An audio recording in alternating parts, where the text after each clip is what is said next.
আবার জানি এখন যদি আমি ডানে কাটি, হ্যাঁ ডানে কি করতে হবে, এ মিলে এক পেস,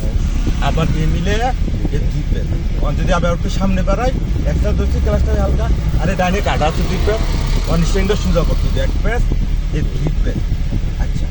অনেক সময় আমরা গাড়ি ঘুরাইতে গেলে, হ্যাঁ বাইরে দুই পেস কাটি, বাইরে কি করি দুই পেস কাটি, আবার ডাইনে কাটতে হইব, ডাইনে কি দুই পেস কাটলে যাইব, ডাইনে আবার জায়গার থেকে সাইড পেস কাটতে হইব।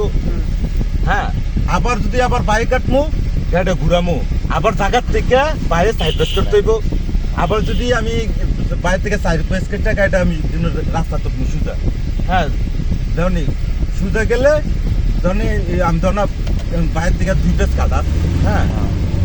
বাইরে ডানে দুই পেস কাটা আছে, সামনে গেলে যদি আমি এই গাড়িটা আস্তে আস্তে গাড়িটা ঘুরাইছি, ঘুরে অনেক স্ট্যান্ডে শুধু এক পেস, এই দুই পেস সুজা দেব, সুজা দেব, বুঝুনি? আচ্ছা, আরেকটা বিষয় হচ্ছে, প্রথম তো তুমি গাড়িটার থেকে উঠছো, সামনে বাসটা আছে, ওই প্রথম যে সময় গাড়িটা স্টার্ট,